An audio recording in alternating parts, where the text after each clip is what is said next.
Take a look at visually distinct films. The use of color is harmonious, maybe simple. In most cases, it feels like the colors are not randomly chosen.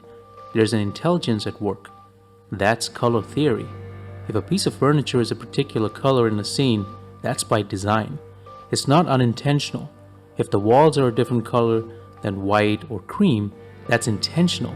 The color of clothes, of umbrellas, of a car, it's all done because the filmmakers want to make a statement to the clever and careful use of color. One popular formula to simplify color design is the 60-30-10 rule. It's not that complicated, and the rule is as old as art itself. Today it's most commonly seen in interior and architectural design, paintings, and of course, film. 60% of your frame is one dominant color, 30% is a secondary color, and the last 10% is a third color. For simplicity's sake, let's call this third color the highlight color. Why would anyone have 60% of the frame just one dominant color?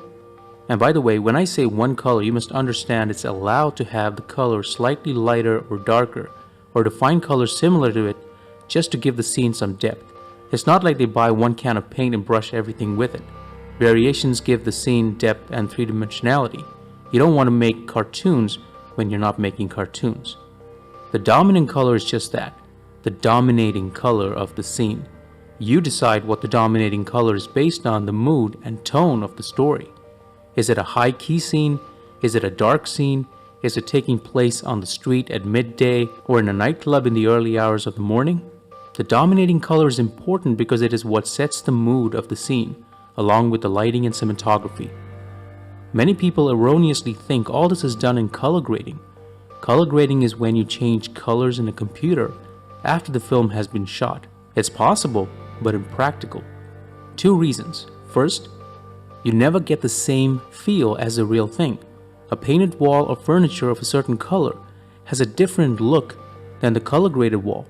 A great camera can reproduce all the subtle variations in light and color, but in color grading, that's hard to do unless you're willing to spend hundreds of hours, and that gets expensive really fast.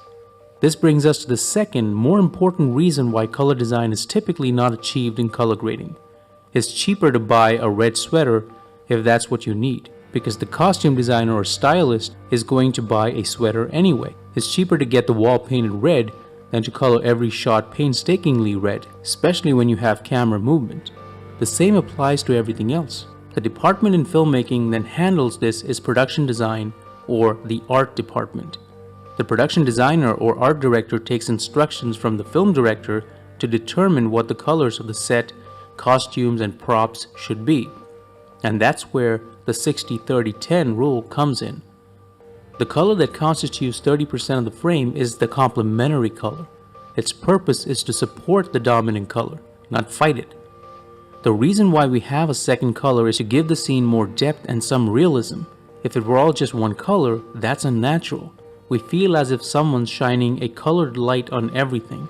A second complementary color helps eliminate that artificiality. You could have films with just two colors. I made a completely different video about it, on why films are shot in two colors. I'll put a link to it in the description. Let's say you don't want to use a third color, you just want two colors. As you see in The Batman or Uncharted, to name a few films from the time of this video. It's a popular trend nowadays. The second color can be one of two things. It can either be complementary, as in the case of The Batman, because you're looking for a kind of moody black and white look, but with color, or you could have a contrasting color as a second color. This is what they did in Uncharted. If the dominant color is brown and shades of brown, the contrasting color is typically blue. Lots of films with orange and teal in them. They're natural contrasting colors because it's closest to human skin color, particularly Caucasian skin tones. Caucasian skin tones render a light pink or even somewhat of a white color on camera. This allows it to blend with many other colors without losing harmony. When you're working with darker skin tones, you might have to change the look and feel of your scenes. Not everything that works on Caucasian skin tones works with, say, light brown skin or a dark brown skin. When you have characters in your film with different skin tone types, you might want to find colors that look good on both. If you don't see that kind of application in a film, you know they just didn't care about one skin color type, because you can bet it'll work okay on the other type. If you're a filmmaker watching this, try not to use colors randomly. What works on one skin tone will probably not work on another skin tone. Beautiful color design must be harmonious, unless you're making a strong color statement. The third color in the 60-30-10 rule is the highlight color. What aspects of the scene do you want to highlight? The red dress has become such a cliche that so many films have them. Don't let that stop you. What are you going to do, ban red? Red is such a powerful color because not a lot of things in nature are red, or blue for that matter. That's why they pick highlight colors, the colors that are not found in nature.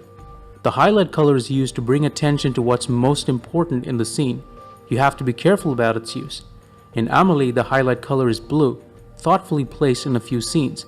You'll see liberal use of the 60-30-10 rule in Italian giallo films of the 60s and 70s. You had muted, dominant, and complementary colors, and then shocking red most of the time as the highlight color. If you're looking for more artistic directors to study, try Tarkovsky or Pedro Almodovar. They used muted tones often as the dominant and complementary colors, and a highlight color when it was required. Yellow is another great highlight color. Think Yellow in The Village, which was shot by Roger Deakins. Yellow-green is the color human eyes are most sensitive to, which is why it's used a lot in road work, emergency services, night lights, etc. You don't always need to stick to red and blue. In fact, the highlight color can be anything. Nothing's stopping you from using purple or pink highlight color, or white for that matter. Don't forget the powerful impact of white and black as colors. When used carefully with purpose, every color has the ability to stand out and make an impact. It all depends on the kind of story you want to tell. It's not an exact science. When colors come together in a harmonious way, you'll know it. If you're a low-budget filmmaker and all you have is a room to film your scene, start out by looking at the furniture. Let that be the complementary color. Let's say most of your furniture is kind of brown, which is what you're most likely to have. Let it be as is. You know you want to make your room interesting, so pick a dominant color for the walls. It's relatively inexpensive to paint walls a certain color. You can even use wallpaper that can be removed without a trace if landlords are a problem. It's easier and cheaper to paint walls than to find furniture of a particular color. Next step, be ruthless in eliminating everything that doesn't conform to the two main colors. Make sure the two colors complement the skin tones of the actors you're working with. And finally, throw in the highlight color with purpose. Make a statement, and your film will look $1,000,000. All it cost you was a bucket of paint.